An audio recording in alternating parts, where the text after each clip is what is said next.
Into the Nexus is a production of amove.tv. Bookmark Amove TV for other great video games and esports podcasts. Into the Nexus is sponsored by listeners like you via patreon.com/ITN.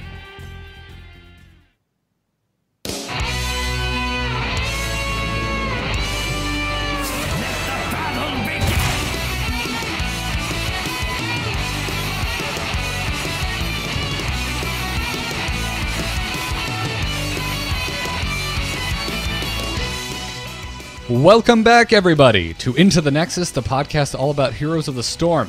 I'm Garrett Weinzierl. I'm joined, as always, by Kyle Fergusson. Welcome back, Kyle. How's it going, Garrett? It's going all right. And we're both joined by the returning, the triumphant, Jeff Kanata. Hey, guys. Sorry I wasn't here last week, but I appreciate you letting me slide into this week because I'm so excited. Been playing a lot of Heroes, so well, I'm glad to be here. No, we're glad to have you back. We're also glad that you don't need to apologize. It's not like the podcast exploded or anything. We missed you, but it was only a 1 week delay, and you got to go see a movie I'm very excited about seeing early. Yeah, I won't say anything about it, but I think you should be excited. And I was excited. I'm always excited when I'm not on the show because that means I get to listen to the show, and it's all new for me. So it's a little treat that I get during my week. You mean Friday morning? You don't roll out of bed, download the episode you were just on, and listen to it? Sometimes I do, just to stroll down memory lane and be like, "Oh, the times we had." Throwback to Thursday. No, that was awful. But yeah, that's dude. The Blizzcon hype it went from, for at least for me, from trying not to think about it because travel is about to happen. Because 2 of the 3 of us on the show don't live in Blizzard's backyard. And 2, it's just up to 11 all of a sudden. It's like the schedule came out, the band got announced. Yeah, it's here, man. I woke up and it's fall. We're in October. I don't know how that happened. I feel like I was in the middle of summer just half a second ago, and now I'm staring down the barrel of some BlizzCon being just in a couple of weeks. Where it feels like it's here. Yep. I feel like just yesterday I was getting really anxious about turning 30 in January. And now January's almost back. I'm about to be 31. This is weird. Yeah. Yeah. All downhill from here, man. Oh, no! A report from the future. Yeah. Yeah. Take it from someone who knows. Bad to know? Bad to know. Yeah, you just stop keeping track at a certain point. It's better for everybody. Well, that's fantastic. Well, we haven't had you on, Jeff, since the new season kicked off. How's it been treating you? I just rewatched the episode of Rick and Morty where they detoxify themselves, but before they go into the detox, they finish an adventure and they just start screaming, and Rick has a beard and they're just pulling their hair out, and why do we keep doing this to ourselves? I was watching that tonight, eating dinner, trying to get over a long streak of losses, and realized that was the perfect example of how I'm feeling right now. It's so true. It's so true. You're in the adventure and you're like, we did it. And then you get out of the adventure and you're like, why did I do that? Yeah. I started my placements 0-4, so that tells you a little bit about how my season started. That's cool, man. I will one up you by saying I started 0-5. What? I just won the Who Had a Crappier placement. Yeah, congrats. That's yeah. And they were just ridiculous throws. They were snatching defeat from the jaws of victory type stuff. There was 2 games in those first 4 that were both of them, by the way, both of these games I had first pick, and then we ended up with solo heal Medivh and solo heal Tassadar in silver. So wait a minute. You don't get to say solo heal Medivh. That's not a thing. It happened. That's hopeful. No, I like it. It's hopeful. All right. I guess. All right. It's ever the silver lining. It's Kyle, Jeff. I love you for that. It's Jeff. I mean, Kyle's trying to say that you're following your own rule of your own mantra of stay positive, don't die. So. Yeah. No, the don't die part was what nobody seemed to be able to do. With Medivh hanging around. Oh my goodness. Yeah, it was brutal, and there were a couple of games where we were comfortably ahead. And then somebody just decided to not participate anymore. I don't know. It drives me a little nuts. This is the first season I've noticed that in my Hero League games, by the way. People just, going AFK or intentionally feeding. I don't think I've seen it since the alpha, maybe, with like random Dota and League players who were like, how are you not already perfect at this game that's been out for 2 weeks in closed alpha? I quit. Well, we were wondering that, to be fair. Yeah. But you're absolutely right. There is a influx of leavers, and it's usually the guy who made a bunch of stink in the draft and then embarrassed himself with some false stat flight. I'm thinking of a certain one. And then they'd leave, and that's that. Yeah, that's that. I love, Kyle, anytime you have an example of something that did deeply bother you. It's always extremely specific, but you still never give anyone's name out. Well, no. Well, also, I don't remember them. I mean, I played with Stinky Poo twice this week. That's in my head now. That's true. But those, I mean, you remember those battle tags, not necessarily because they were bad players, just because they were hilarious battle tags. Actually, he was a rather important part of my big overall strategy decision to be a support main this season. It's happening. You have to support the Stinky Poo. I am officially a support main. It's my highest win rate, 70% out of the 30 games I put into the system, not including the placements. Warriors at 10% for me. Like, wow. That is insane, but I gave it my shot. Assassins at 60%, so I've got a good fallback if someone really muscles me off a support. But basically what's happening in Platinum is there's a lot of visitors. There's a lot of us in here at the moment. So what do you consider a visitor? Somebody who is totally kicking butt, probably pretty grumpy about it, and expects follow-up to what they do. Interesting. So you can expect, like, the follow-up they expect for their, let's say, Malthael dive is not something that group of people can really execute on or wouldn't look for. But by being support, I can supply that guy, that Tracer, that Genji, that Malthael, whoever it may be, with the stuff to get it done and win some impossible to win games, thanks to supporting. So who are your go-to supports? Sorry to interrupt. Oh, it's Stukov, 100% is first go. He's a AoE Rhaegar healer, ancestral healing bomb. You have a slow that you can augment into just crippling the entire enemy team. The spine launcher lets you do 40k damage a game, so double what I expect of any other support out there. And Uther's down at like 12 because you have to auto attack to get it out. Otherwise, you're burning your heal wrong unless you're getting stacks. Then on to Uther from there, but the Uther really has to be informed. That has to be like there is a dude which I will be divine shielding, and they have to have their own self-regeneration. So Ragnaros works. Medivh works. Illidan works. Butcher works.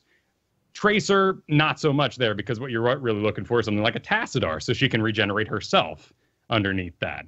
Haven't played a lot of Tassadar. And if all that goes wrong, I put some time into Medic, but that hasn't come up yet. Because people don't want to support. They all think they're wrongfully in the wrong league. And I'm there to kind of, do my old World of Warcraft thing. It's kind of a return to form. I supported in Dota, supported Priest all the way through World of Warcraft, and it feels nice. And I get time. That's the big thing about it. On tank, I have to make a predictive decision, and I can't with all these leagues. It's really difficult to know what, in the mix-up, a player is going to do when I dive them, when I interact with them.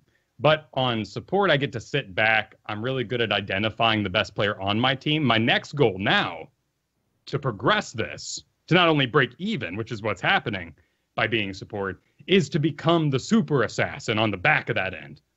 So what I'm training myself now in is I'm good at identifying my best player. Cool, I can pick out who I need to put the divine shield on, who I need to ultimately support with every spell, and make sure they win me the game. Next goal is finding that person on the enemy side, and that's difficult to do because there's so many elements going. There's chains flying around, there's global heroes, tracers zipping, and somewhere in there you have to make the conscious decision that Sylvanas is actually the highest DPS character once she locks on, and she's winning the fights. That's why I need to dive. So I've been going Genji. I've been playing a lot of Genji, and that's not my jam, but someone's got to do it. Someone's got to kill the enemy team, and if the support doesn't work out, then I got to be that guy. So let's say you jump into Hero League and you get first pick. Are you grabbing a support, or are you grabbing your sort of Genji-style DPS carry? Very first pick, it's Garrosh. You got to go Garrosh. And it is the saddest thing I can think of outside of people complaining about Genji on release, I am ultimately and irreversibly upset about the below 50% win rate of Garrosh, but the 100% win rate of him in Platinum. And I kid you not, I looked at my stats on HOTS logs. Ban every game, or he won every single game. I'm getting perma bans in my league as well. Like, I don't see Garroshes in games because everybody bans them. And it's bizarre to me because he's beat with fundamentals, proper positioning, baiting it out. But what happens ultimately in a team league environment, that may be the case. But in Hero League or any sort of solo queue, I'm a new Barak or I'm Leoric or whoever it may be, and I'm there to soak. I'm gonna soak this throw for you so you don't get thrown. So I dive in, I get in there, and I go tossed. But my whole team gets so pissed that I got tossed, they just target him. And that's not going to work out because he gets all that armor. So he's getting targeted. I'm walking away, and I see my entire team targeting an almost dead tank, and I go, they'll disengage, and they don't.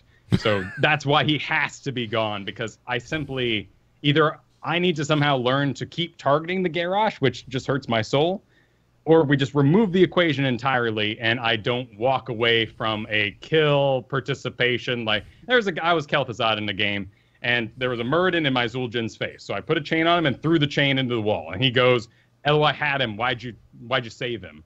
Like, he's a tank. He'll res. It'll take him longer to hearth heal at the thing than it does for him to straight up res and walk back. He'll be back. It's Muradin. If he survived your sweet attack, he'd regen on the other side of the wall. So there's a weird thing with the unkillableness of Garrosh that is just aggroing everybody's brains to impossible degrees.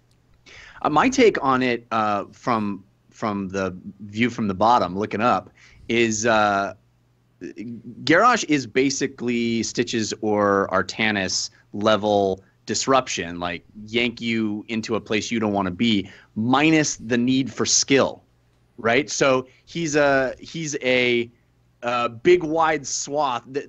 You don't have to depend on the skill of the player playing it to land the hook, to land the sweet swap. They just toss it out, and if they get lucky, woo, they got lucky. And chances are, when you're dealing with sort of low skill players on both sides, the person avoiding it isn't going to have the wherewithal to get out, but the person throwing it out, just blanket like a net out in the world, they're going to, 9 times out of 10 maybe not get it. Well, 6 times out of 10 they're not going to get it, but 4 times out of 10 it's just going to cause chaos, and nobody wants to deal with it. Nobody wants to deal with it. If it was that easy to do on Stitches or Artanis, you'd probably see them get banned. But because it's just easier to pull off with Garrosh, nobody wants to deal with that. And Artanis is a fascinating case because it is easier to do than Stitches, because it pierces minions and only hits heroes. It's also easier to do than Garrosh, in my opinion, for the same reason. Right, but the thing about Artanis is that it costs him the Blade Dash, the Phase Prism, and the Twin Blades. 65 mana, 2570, and the Twin Blades there is to recover his position so he can dash back to it after he's made the swap. Otherwise, he's out there alone, and that's, again, another deficit against Artanis' survivability compared to Garrosh. So you're absolutely right. It's too easy, and it tilts. It tilts people. They get upset. Early deaths don't matter. We know this, but late game picks certainly do. And you got to adjust your play style. So I've actually been playing a lot of Lunara, but that's not an early pick either. So really the tier system right now kind of goes map pick or Garrosh. And then I can see what the enemy support's like, and I'm going to go Lunara, most likely, because there's just too much mobility, and I need my assassin with a slow on it, with a huge amount of range at 16 that I can spec into, Splinter Spear, increasing my damage. There's just really good options, but mostly it's the Leaping Strike that lets me recover my position against Artanis, Garrosh, or if I get in a weird place and Genji's right there, I can ride him to another place. Well, I just got to make sure Lucio and Brightwing aren't on the enemy team first. Well, it's fascinating, man. I'm glad to see that you're already back on top of your analyzing your own personal statistics kind of wagon. And I want to hear more, but I know we have an email about a similar topic at the end of the show. So is it cool if I hit pause now when we move into news? Absolutely, man. I can go on. I know. All right. Well, let's get on the BlizzCon hype train for a little bit, and we talked about Stitches, so here's a bumper with Stitches. We're on, boys! Ha ha! Let's liven up this place! Can Stitches play now? Point me to the stage.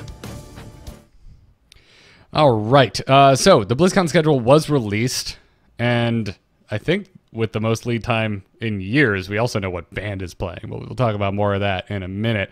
I don't know about you two, but I judge like how hyped I should be for the Blizzard games that I care about by checking the schedule, and it's looking a little light for Heroes of the Storm. Only which Blizzard games do you not care about?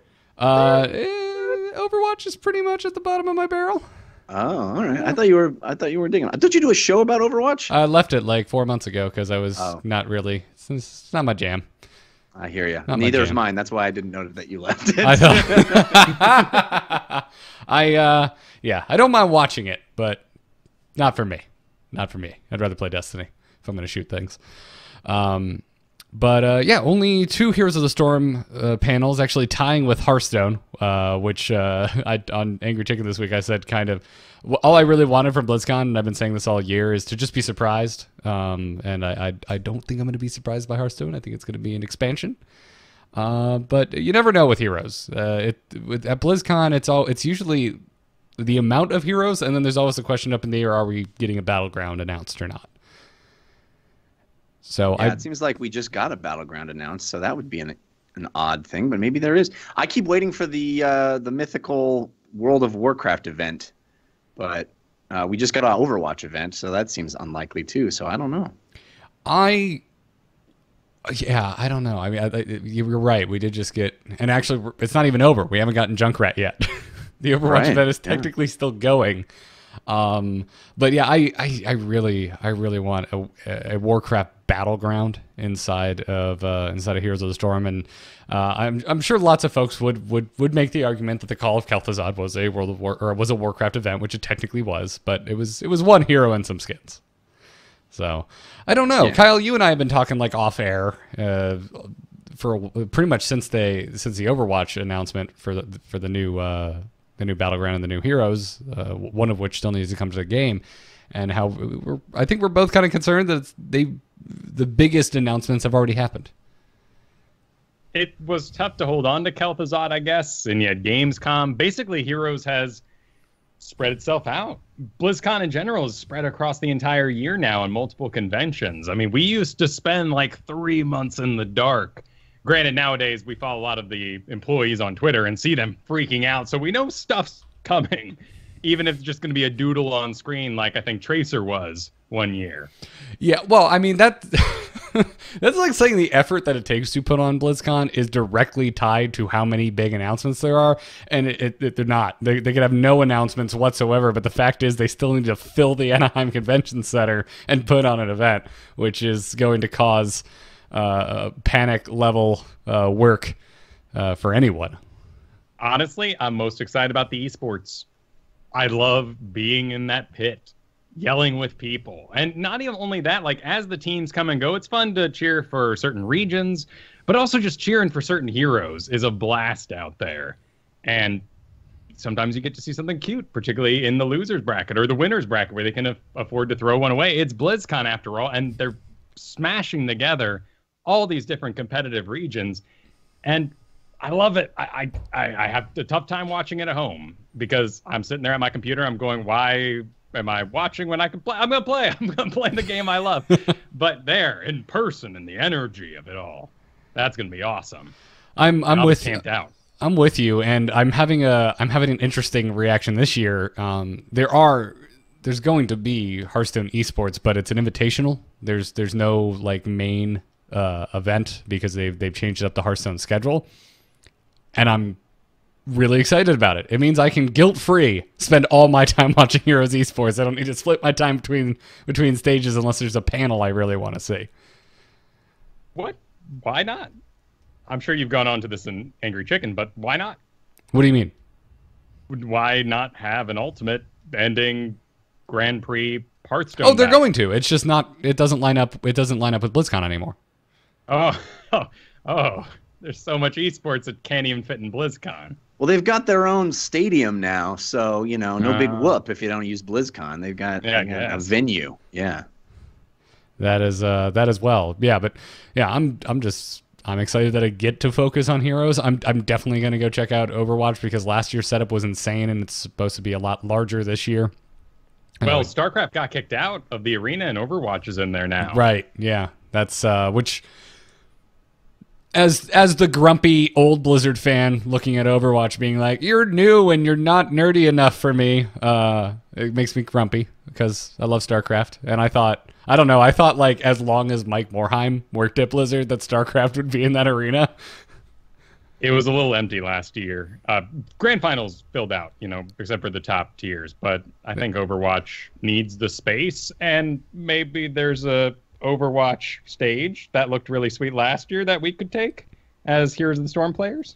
That Overwatch stage was absolutely incredible. No, we got to get a custom Heroes freaking stage, man. It's been since the beginning. We've just been sharing the stage with World of Warcraft.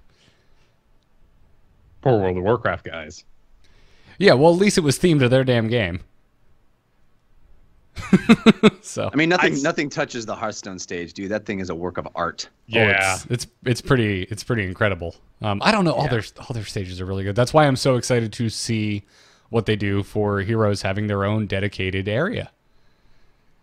I think it'll still be screens, and that makes me sad. Just screens? Well, it's like when you're watching a cartoon and then graphics show up. I mean, even like a Futurama, Bender's flying through space and all of a sudden he rotates and he's computerized and you're like, oh, bummer. Like, if I could have a dream, it would be much more Disney, even Universal, where like the halls of time and the portals are all real and like Diablo's invading on this half of the stage and, there's bits of towers breaking through on the left half. But, the stage, the screen system they have where the lightning bolts go back and forth between the shrines, it's good. Yeah, no, it's fine. I just want to see hexagons. We just need to get a bunch of hexagons, a bunch of purple and pink lighting. Hexagons. You're a man of simple desires. I just want hexagons. Log into Heroes. I want monsters in three-dimensional. That's all it is. And you're like, a shape is nice. Hexagons, halftime blue and purple. Blue, purple, pink, and a vaguely 80s aesthetic. That's all I need.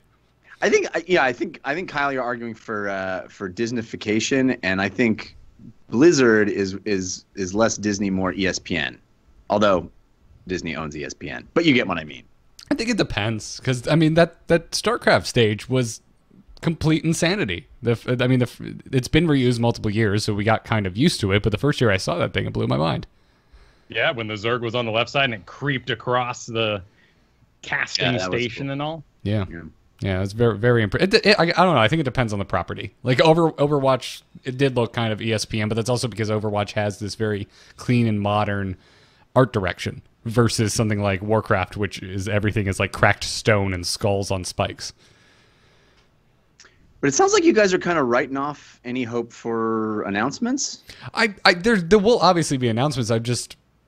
What was the largest? I'm trying to think of what the largest haul of announcements for Heroes from any one Blizzcon was, and I think it was 2 years ago when they did Cho'Gall, Greymane, Lunara, and we heard about Diablo Battlegrounds all within the same weekend. Yeah, it feels like BlizzCon is the place for Wacky Hero. It's where they roll out Wacky Hero. Like Wacky Hero only comes out maybe once or twice a year tops. Yeah, well, and it seems like the place for Wacky Hero. We didn't get a Wacky Hero last year though. We got Varian and Ragnaros and a Heroes. Ragnaros. I would argue Ragnaros was Wacky Hero. It was take over an entire structure. You've never seen that in a MOBA. You're using the word. No, he's right. He was wacky there at BlizzCon. When we got home and realized he was Thrall, that's when the wackiness died. Right, but I think there was like what I mean by wacky is look at how insane this mechanic is that you've never seen in a game like this before. You've never seen two-headed monster that you can have two players control. You've never seen a thing that is the size of an entire structure that's like a boss fight. I think that's kind of their, throwing down the gauntlet, like we're doing stuff that's conceptually more outside the box than anybody else is. And so far, all rumors have been true up to this point for the most part, and something is there. I've heard that something weird exists, and we're going to get it. I like weird. That's one of the things I love most about Heroes of the Storm. And I don't play many of them. I don't play the Abathurs of the world very much, but I love the fact that they're part of the game. I just think it's so fun. I like when a company breaks the rules, and it seems like that's where Heroes of the Storm is most daring is how willing they are to break the rules. Oh, 100%. And for whatever reason, it ends up being, for a while, one of the things I'm the saltiest about. Like back in Alpha, I was on the Abathur hate train, and then for a while at Cho'Gall. But eventually I just come around and love these things. Murky as well. So yeah, I don't know. I'm just I'm ready to be surprised, as I always hope to be.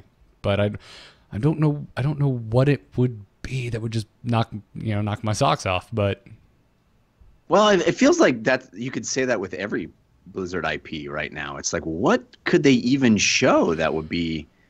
And they got to have something. I think that's true of everything except Hearthstone. I think the community has been asking for 10 different same things for 4 years, and it's still none of them are still in the game. But with Heroes, yeah, we more or less have just about everything we've been requesting, shy of a Warcraft Battleground, except clans. And clans. But Kyle, new social features are coming. I was ready to get on today's episode and talk about how it was data mined, and then I was gonna get tinfoil hat theory with the fact that there's a social panel, like a social features panel at BlizzCon for I think the first time ever. If I'm wrong, it means I read it, thought it sounded boring, and never went and wrote it out of my mind. But earlier this week, MMO Champion data mined a bunch of strings of social features for the Battle.net client out of a patch, and then the schedule came out, and we found out there was going to be a social panel, and then minutes before we sat down to do this episode, bam, we have a Battle.net beta. They've announced the new social features that are coming. As a matter of fact, you can go to your Battle.net client on your computer right now and load into this beta and try out these social features for yourself.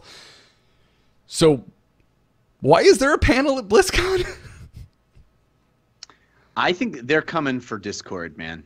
They're coming. They're coming for Steam. They're coming for Discord. It's all slowly ramping up. And I think, these features are cool, but I think there's a much longer play at work here that Blizzard has decided that, make this thing more robust, make it be able to do lots of stuff inside the world of Blizzard. And then Destiny 2 will be just the first in a series of, I think, expansions of what this thing can handle.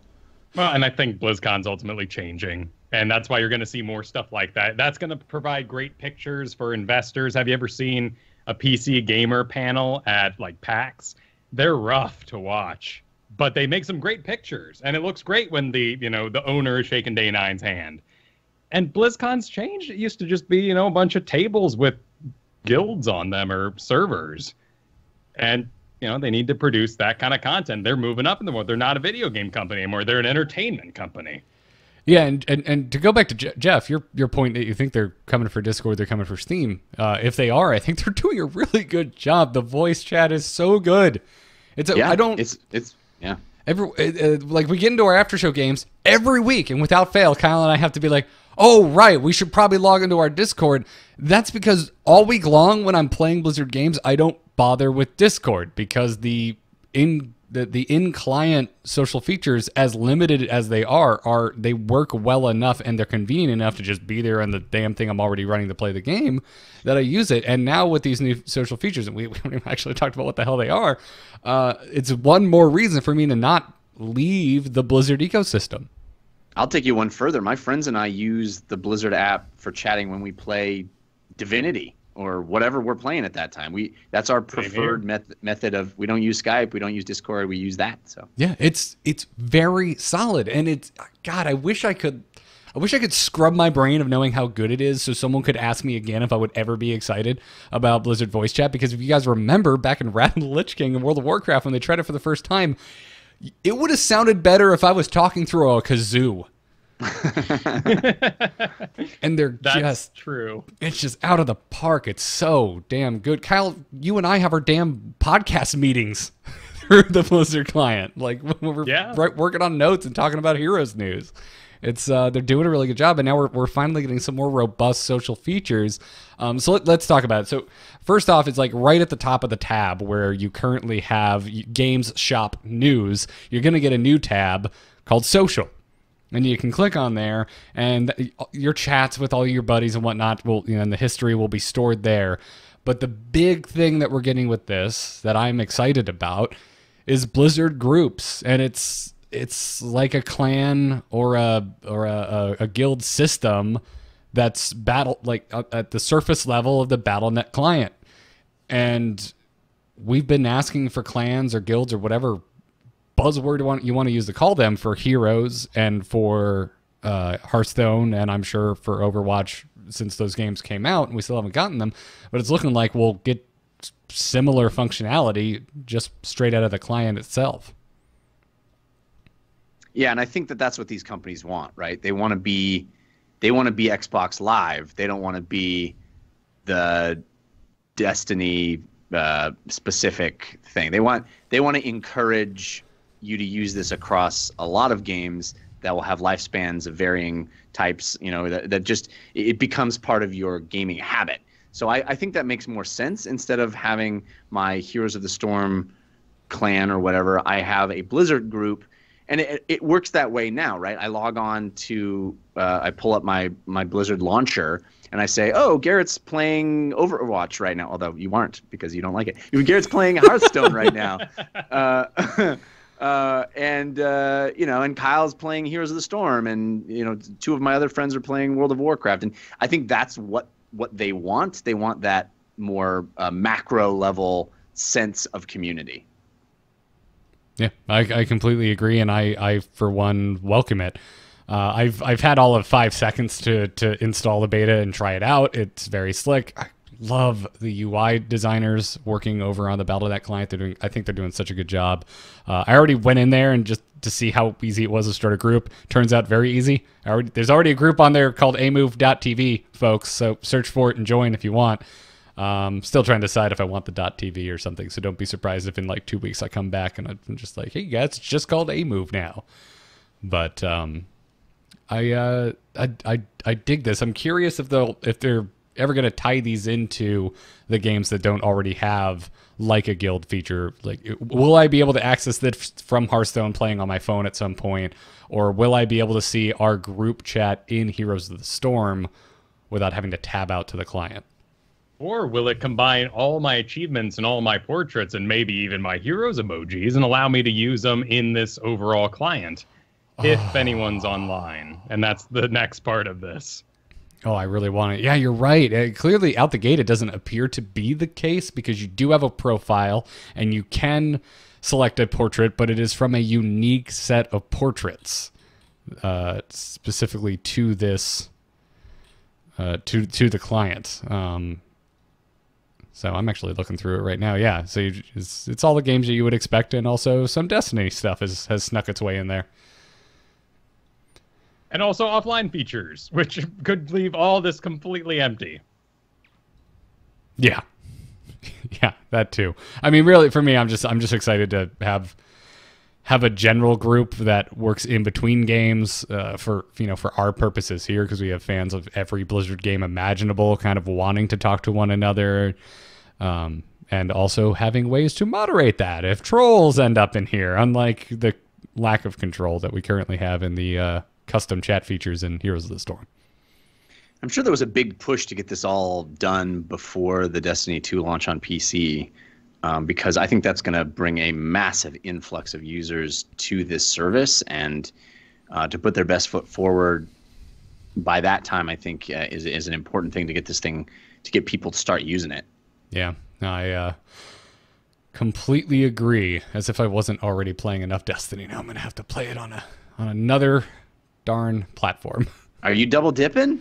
I had already pre-ordered on PC, and then the hurricane was coming, and I knew there was going to be a lot of downtime, so I was like, screw it, I'm getting it for my Xbox, so I have something to do while I wait for the power to go out. Blame it on the hurricane, yeah, yeah. Anyways, I already got in trouble on Angry Chicken this week. We're talking Destiny, so I'm going to stop there. But I'm very excited about this, and to everyone out there, I'm sure Blizzard can explain it to you better than I can in an audio format. But if you go and look up any of the posts explaining this beta, it will tell you how to swap over to the beta. But it's in the settings on the Battle.net client. You go in there, and somewhere in there it just says swap to beta, and you download a small little file, and bam, you're in beta form. I haven't actually swapped back and forth. I'm curious if this is screwing up friends lists. Mine appears to be working just fine, unless everyone's already on the beta. But very cool stuff. Now I'm anxious. I wonder if the social panel will just be them telling the story of how they built this and why, rather than anything new. Maybe it'd be a hype train for that. What they're planning for, they want it to be, how they want it to interact with you. I can see that being interesting. Yeah. All right, well, let's move back into the game of Heroes and talk about bug fixes. As Kyle, as you and I have been speaking over the past couple of episodes, this most recent Ana patch has brought in many, many bugs. But there was some good optimizations done, we found out. Files have been reworked, which means months and months of bookkeeping got a little collapsed and some things broke. So ultimately, we come out the other side that's now fixed and better for it. And in fact, with some secret buffs also. Some of the things weren't bugs. Yeah. Well, to kick things off, they fixed an issue that caused minions and mercenaries to ignore some of the summoned units in the game, which included things like Gazlo's turrets, Probius's cannons, and Tychus's laser drill. Which I've actually been seeing lately because I've been playing a lot of Tychus. And then there were some changes to heroes' abilities and talents. Brightwing's phase shift apparently is no longer going to be placed on full cooldown when interrupted by root, silence, or polymorph effects, which makes me very happy because that was an unfortunate thing to have happen to you. Diva will no longer become permanently stuck after colliding with structures or terrain after using her boosters. Just a minor little issue there for Diva players. You saw that happen? Yeah. Oh, that'd be awful. We also last after show experienced the I can't connect, but I can totally see my character doing things. Oh yes, we did. Frustrating. Yeah, that was bad. That's okay. It led to a restart in which we had already figured out our opponents and horribly took advantage of that information. It seemed like the more fair thing to do than play out a 4v5, literally. Even the AI wasn't moving. Oh, wow. Yeah. Diablo's, his devastating charge talent will now correctly apply its bonus damage to enemies stunned by Shadow Charge.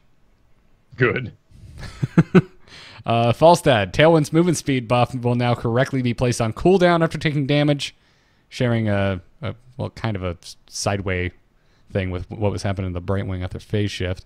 Rocket he turret shot up a full 4% because of that little bug. That's awful. That's how you move around the map when you can't fly. And it was always active, maximum. Yeah. Gazlo, his turrets will now correctly grant allied vision of the area around their placement locations. This was maddening if you were a Gazlo player.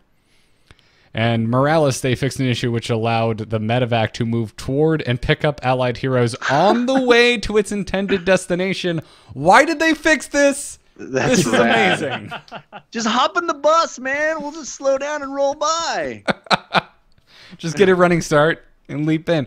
I want them to go back, make this a feature, and add a highlighted straight path on the ground so that your teammates know to stand in the path of the 200-mile-an-hour traveling medevac that they can jump into while in motion. I also think this would be an awesome, just a buff to that. To that heroic, just like make it possible to just pick people up along the way. You're in quick match. You get stunned by the Valera because it's quick match and there's always a Valera, and then you're at 5 health and out of nowhere speeding medevac hot pickup. I love it. Give it a throttle that we can grab with the mouse and up and down. So you can what you decide do how is fast it's going. You know how you can plot pathing, in StarCraft and in Heroes, shift queuing, shift move. So you just do that, and you just tag little dots around, and everybody sees the dot you're going to arrive at, and you can make 4 stops like a bus.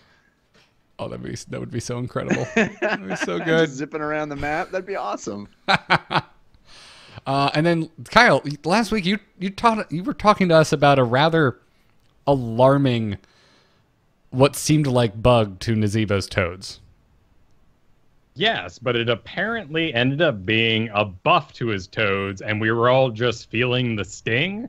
That seems they reworked some of the text on the Toads of Hugeness, upping the damage, perhaps. It's a rather confusing thing because it's simply just not in the official notes. So Nazeebo's been buffed, and in particular his toads.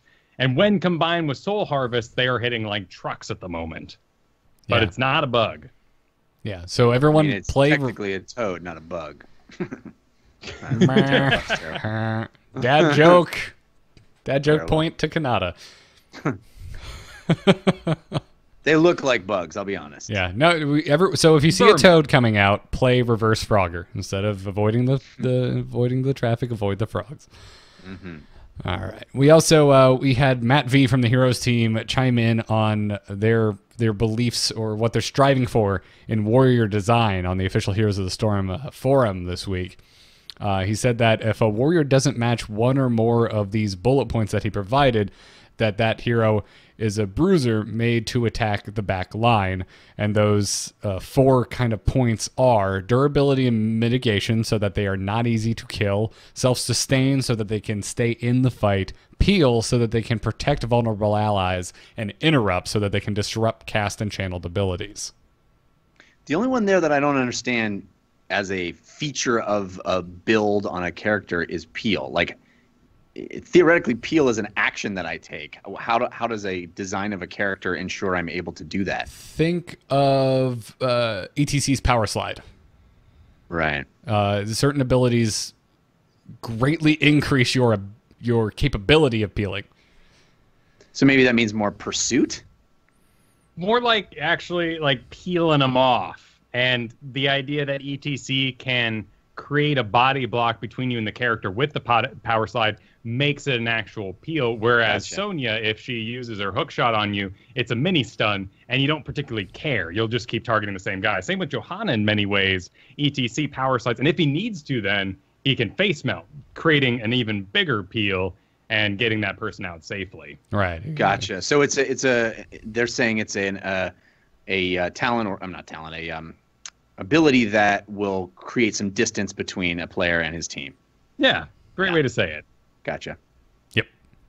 Absolutely. I don't even really think about the opposite, which is the ancient spear from Sonya, because when it completes, you're still just behind the target in that scenario if you're trying to engage on someone who's moved past you. And when you start thinking about these sort of things, that's why you just have trouble when you don't have that solo tank. When you have Leoric, Dahaka, they're all missing, for the most part, that essential part of peel, or it takes too much of them. If we were to, let's say, save that same character ETC style with Dahaka, you land the tongue, but now to make it a peel, I have to replace my entire self by dragging them back, and I never made that body block that makes it actually safe for that character to continue to participate. I can use my Dark Swarm to move through them and get to the other side, but now I've lost body block. So that's another way to think about these characters. If you're Sonya or Dahaka and you have a spell that causes you to no longer body block to move through characters, you're not a very efficient tank. Right. Yeah, absolutely. Not to mention, even if you are Dark Swarming to get through them to then for it to end and then body block, you're still just moving at normal walking speed, unless you dipped your toe in a bush. So, again, like the speed of something like Power Slide makes it a lot easier.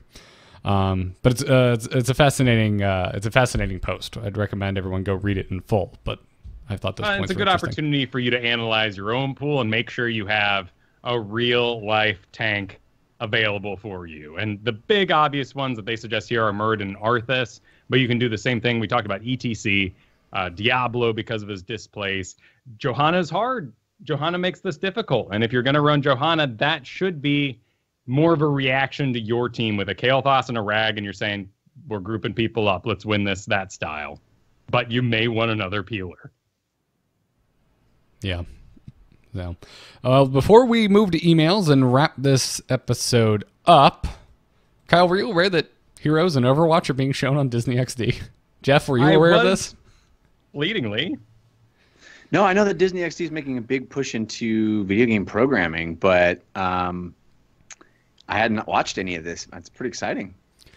Yeah, I saw it pop up on the Reddit today, and I was reminded again that this was a thing, because a few weeks ago I found out from just hanging out with my buddy who happens to work at Disney. It has nothing to do with programming or XD or any of the channels. He works at the park here in Orlando.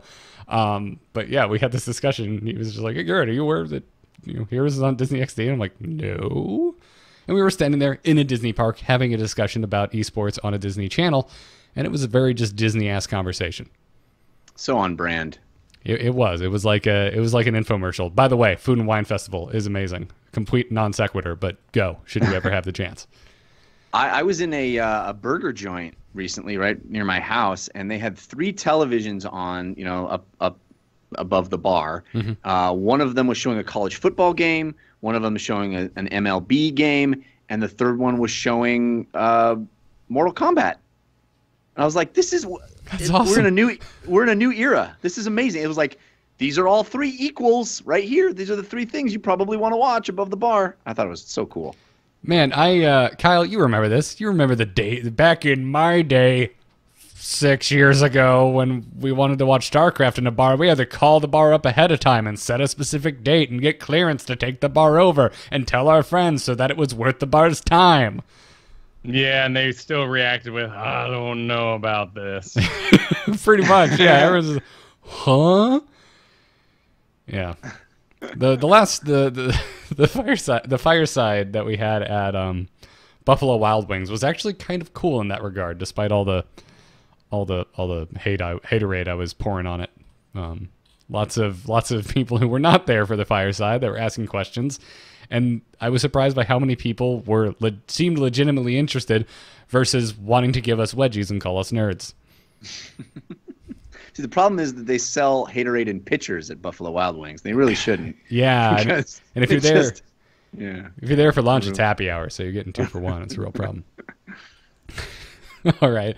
Let's thank our patrons over at patreon.com/ITN before we move on. These are the folks that are supporting Into the Nexus with their hard-earned $1 per episode, $2 per episode, whatever it is that works for them. And you can too if you like Into the Nexus and you want to support us. On this episode, we wanted to thank PS. That's it. Ben C, Matt S, Alex E, and Marsh R. Thank you all for supporting the show. And again, check out patreon.com/ITN if you want to support us, because that's how we have recurring guest hosts like Mr. Jeff Kanata here. Yeah. And it's also worth mentioning that there are about 40 patrons at the moment that have declining payment methods, which is I think the largest amount we've ever had, which means we are currently under the previously achieved goal of having Dunk Train on monthly. So if you want to keep supporting the show, and if you'd like to keep Dunk coming back on the show, simply update your payment method because Dunk is now on Into the Nexus vacation because we're under that goal. So patreon.com/ITN. Get that dunk back, guys. Yeah. Come on, get that dunk back. Yeah. And it it actually brings value to the show. I just bring dumb jokes. Don't say that. No. You were the internet's own Jeff Kanata. Well, thank you. So, anyways, folks, yeah, go and just take a peek. Even if you're done supporting our show, if you want to support any other Patreons, you need to go and check that information. Now, let's wrap this episode up with some emails. Darkness stopped calling. I hear the wilds call. Wait, nature calls. Okay, tell them I'm not here. You can send your emails to itncast@gmail.com, and I want to hear from our listeners about what you want to see from BlizzCon, what you're hoping, because we only have 3 more episodes of Into the Nexus to be horrendously wrong. And we all love being wrong. That's like the most fun thing about the final countdown to BlizzCon is hoping, wishing, and being wrong about our predictions. So write in itncast@gmail.com. Tell us what you want to see from this year's BlizzCon. Scott writes in to kick us off this week and says, being a relatively new player, I have done what you guys have suggested in that I have chosen 3 heroes to play and get good at. I have chosen Lunara, Li Ming, and Tassadar, with Lunara being my main. I have been placed into bronze, which is fine, but Hot Slogs is making me question my heroes' choices. According to Hot Slogs, Lunara has a 48.2% win rate, but when I just look at bronze, she drops down to 39.7%.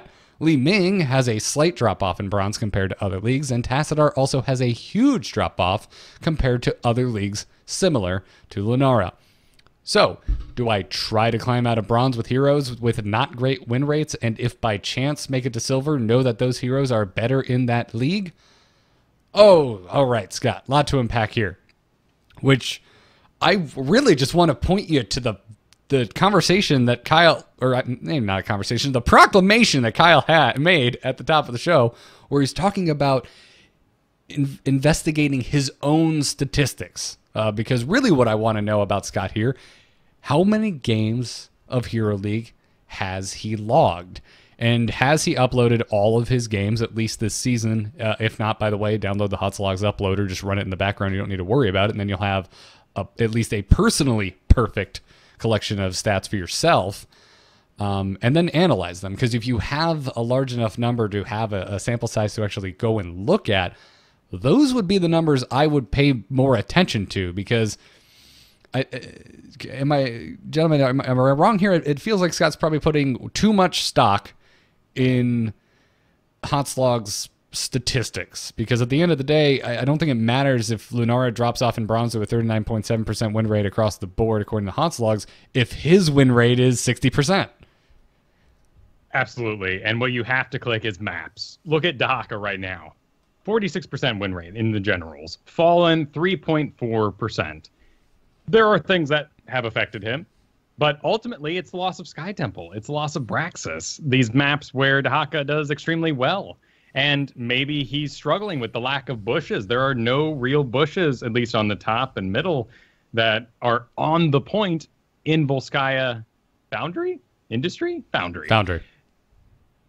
That's going to affect his win rate. So you got to check those maps. There may be Lunara maps that are better for her. It may not be her particular map pool for the wide variety of people, but you're the one plug and playing, and you have those excuses as to what you're cooking up.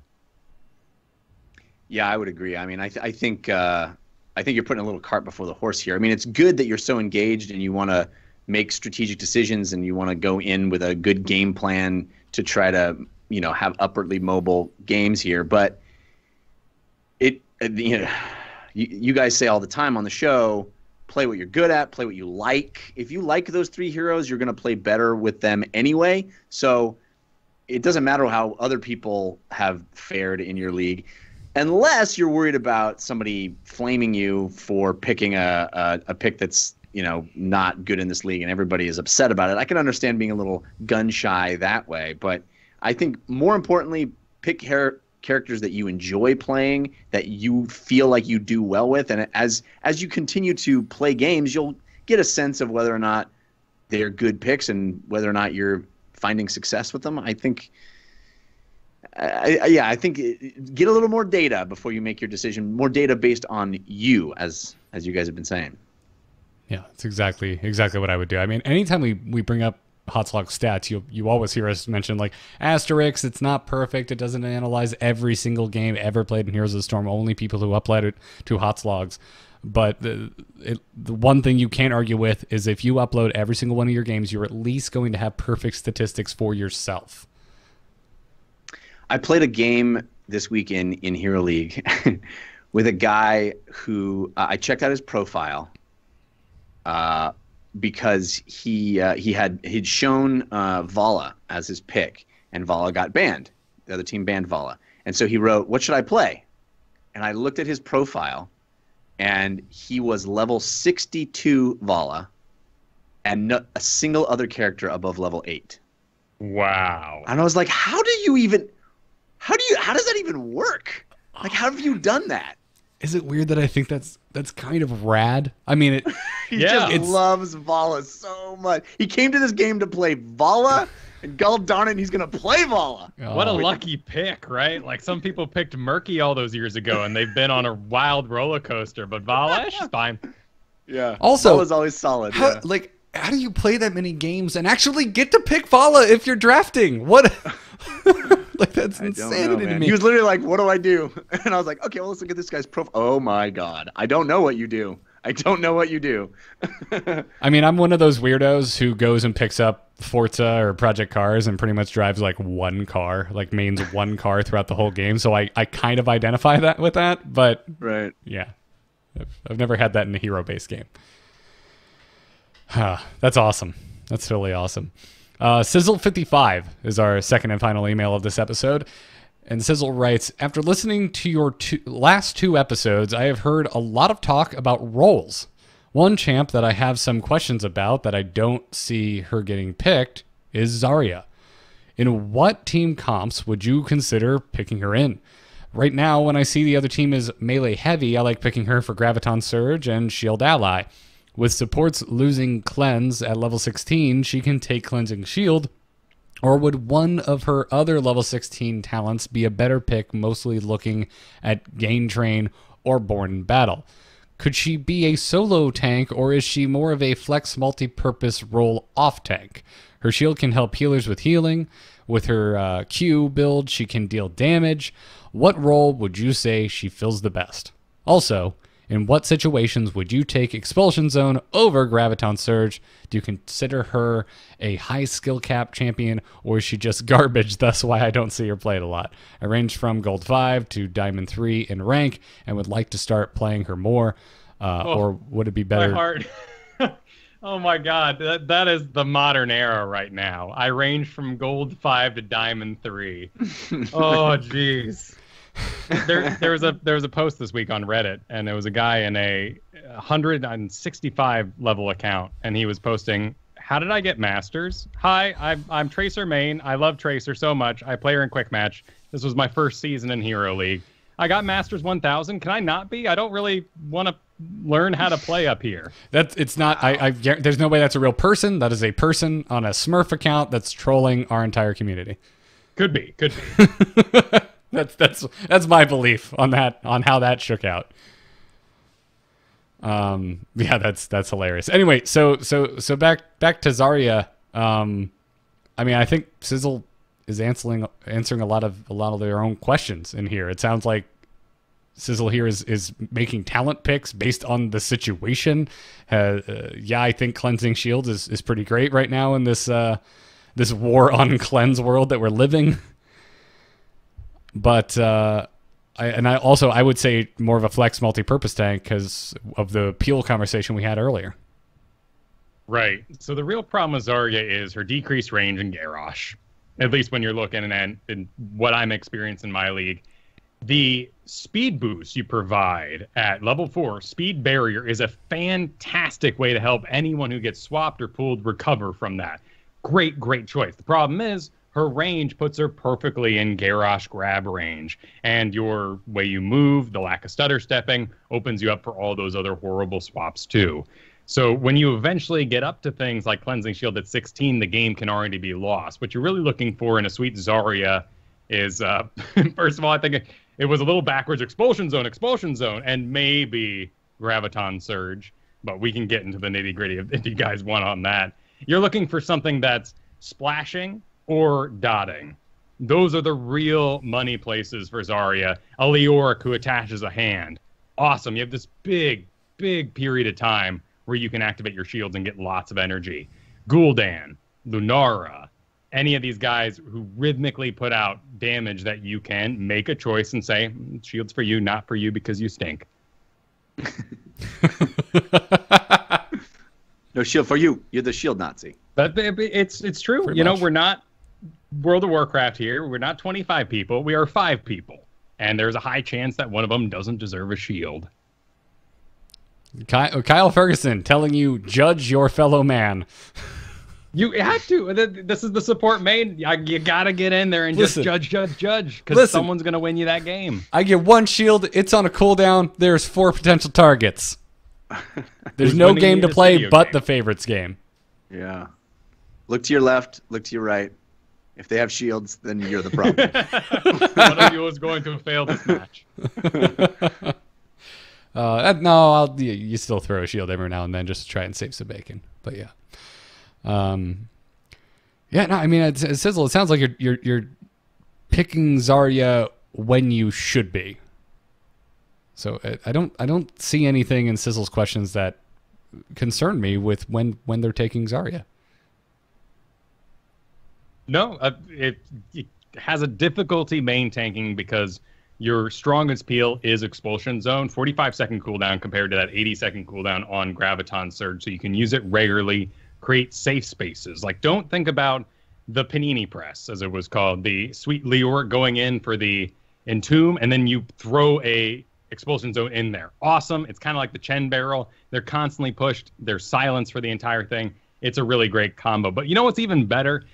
You have a hammer, and an Illidan is on the enemy team. And Illidan wants to dive hammer. Put the Expulsion Zone on top of her, and Illidan can't melee her at all now. And once you start thinking of things in that way, you're going to find every 45 seconds a better excuse to use Expulsion Zone. And she works really well with anybody who has heal over time in a sort of an off-tank kind of way. Leoric, Sonya, sort of. There's a big peel problem there. Dehaka is really good, too. Diablo is a great combo, but that's a bit more full tank with Zarya. Anyone who has forward momentum and could benefit a little bit while their self-heal runs by having a shield on top of it. All good points. Did you ever get on the Zarya train, Kyle, or you, Jeff? I didn't. I did for a bit. I really liked the poke damage. The main problem was it wasn't full support, so it confused people. Same with the Tassadar. Same thing that's going on with Ana right now, who we're kind of realizing that now that people are getting trained up can sort of solo support. So it's often better just let that happen unless you want to throw a Tyrande on the fire or maybe an Uther. But then you need a super carry. So Zarya works really well in this sort of Uther, Vala, Zarya equation, but it's not mobile enough for today's sensibilities, if you will, the current meta. It's better to go Lili and Uther, kind of an old combo there, just because it has so much recovery, so much mobility, and Zarya standing in one place for one time is Kel'Thuzad dead, is flanked by Genji, is, the world of other problems that comes with the hypermobility we're in right now. Absolutely. It's the issue I've been having by trying to switch back to a Tychus main. Just like, oh, right, when Overkill's not up, I'm standing still. It's problematic. So, thank you, Scott. Thank you, Sizzle55, for your emails. Keep them coming. itncast@gmail.com. That's going to wrap it up for episode 186. Thanks again to our patrons over at patreon.com/ITN. Again, one more time, if you like the show, you want to support us, go and check that out. Thank you to our producers, Declan H., Cheesy Bob, Mythdoll. You were awesome. BlizzCon's coming up. I want to like just be walking through the crowd and be like, ooh, Into the Nexus t-shirt. So I don't want to force you to buy one, but we do have shirts for sale. If you want a host of the show to come and accost you with excitement, check it out, shirts.amove.tv for your Into the Nexus t-shirt.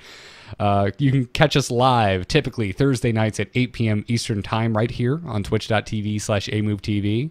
amove.tv is our website if you want to go and explore the entire back catalog of Into the Nexus episodes. If you want to see, you could probably go on there and find StarCast, actually. I don't think it's linked anymore, but the site's still alive if you can figure out what the slash is, if you want to see the first podcast that Kyle and I did together.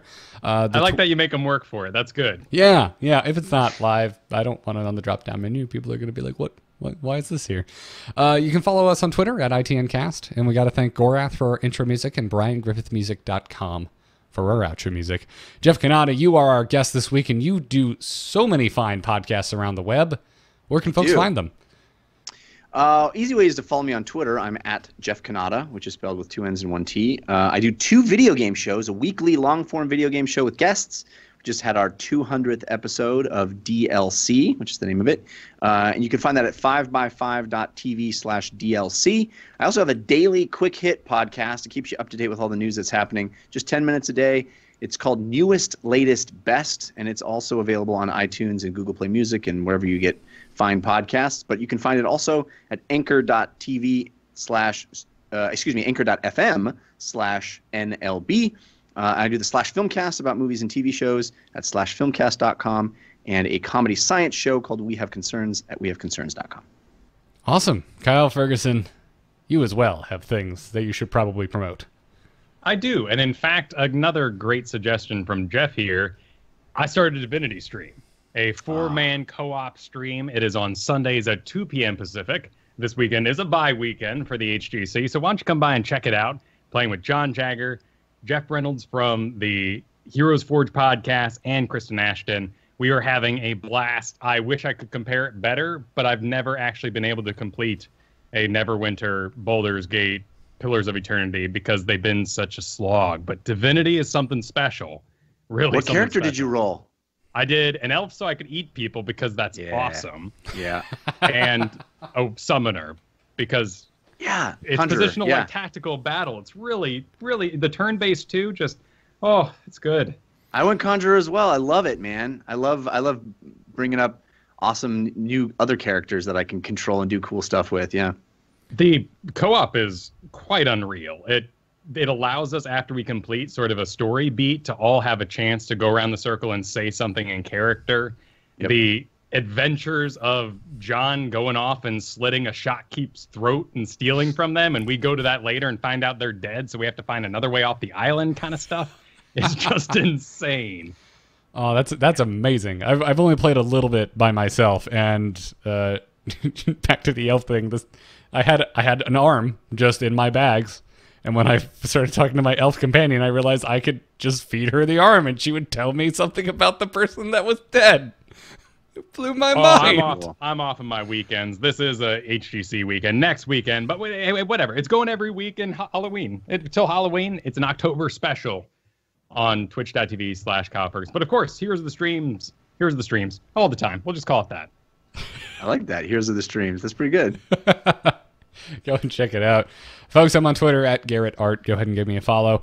And every podcast I do can be found at amove.tv. There are plenty of them. Check out The Angry Chicken for Hearthstone. Check out our newest Necroad podcast, which is Embrace the Spoilers, where Jocelyn Moffat and I go and spoil certain things. We kicked it back off with the latest season of Game of Thrones, and we are now going through the original Indiana Jones trilogy, where I believe, Kyle, for the final episode, which will be Last Crusade, because we are ignoring Kingdom Skull, you will be joining us? I will be. That'll Rad. be fantastic. I am so very excited to finally have a reason, like an on-topic reason to talk Indiana Jones with you. It's a good thing. Yeah. So there was a lot of imaginary whipping in my youth. Whipping. I had a lot of not imaginary whipping because my parents were unwise enough to purchase me a whip and a fedora. Like a real bullwhip? It was a small, like, probably got it at the state fair. It was a belt. No, it was braided. It was not a bullwhip. I remember one time being, like, very young over at a family friend's house that had land and picking up an honest-to-God bullwhip for the first time. It was so heavy I couldn't wield the damn thing.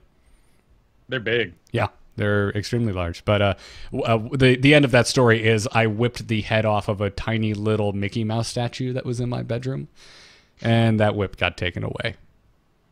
Did you whip it good? I did. Did you just whip it? Damn it, Jeff. Anyway, folks, go listen to that. Embrace the Spoilers, wherever podcasts can be found. That's going to wrap it up for this episode. We will be back next week for episode 187 as we barrel headlong into BlizzCon. But until then, good luck and have fun. Take care. Oh no, you Skyped out for your outro, Jeff. For that one part. Me? Yeah. Oh, come on, Skype. What the hell? Oh.